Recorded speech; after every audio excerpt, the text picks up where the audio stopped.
we're gonna dive into pre-planning and creating your shot list. Without it, you can go into post-production realizing you may not have all the footage that you might need because you didn't plan.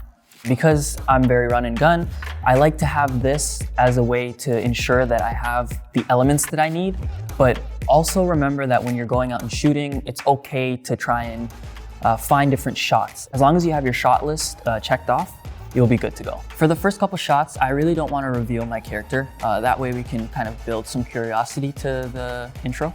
So this first shot, I want to specifically use the staircase that's in this room. So I'm gonna write down that first shot.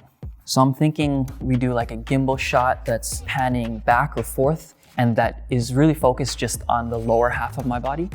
Lower half body, gimbal, movement. So once we get that gimbal movement shot, I'm thinking we get a shot right at the end of the stairs as I kind of turn the corner and walk to the end of this room. So, gimbal shot, character. As we have these shots that are kind of medium close up, I want one shot that reveals the empty space of this room. So I'm thinking I'm gonna shoot it all the way into the corner, very high, to kind of show just how big this room is. So what I've also noticed is that in this room, there's a lot of these pillars, and what it leaves room for is the chance to do like masking transition.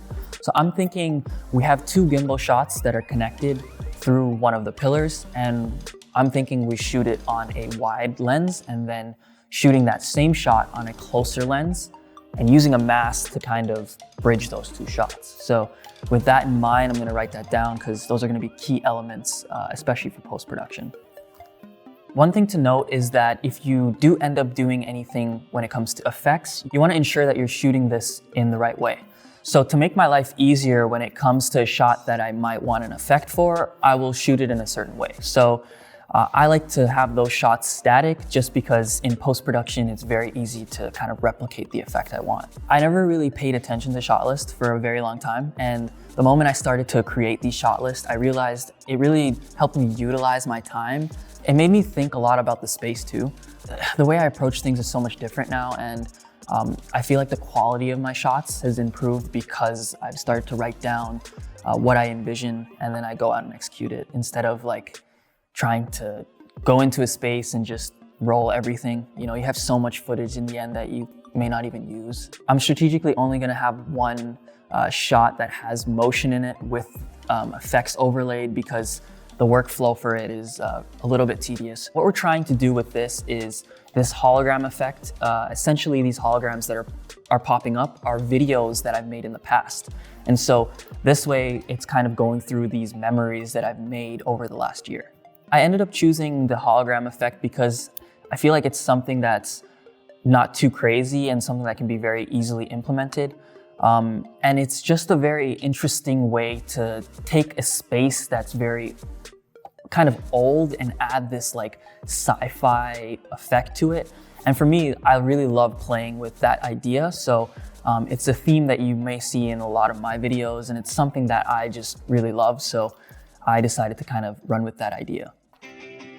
And then I'm thinking also potentially just a shot of the holograms on the wall without anyone in it, just so the viewer can see some of the memories a little bit closer and just give a little more context.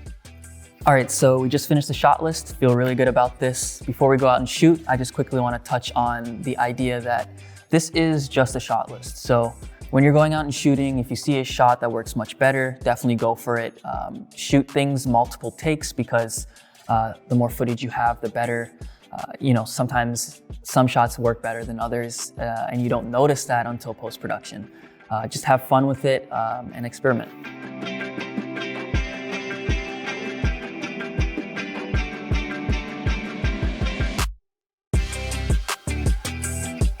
Thanks for watching. If you enjoyed this video, feel free to like and subscribe to stay up to date on all of our latest videos.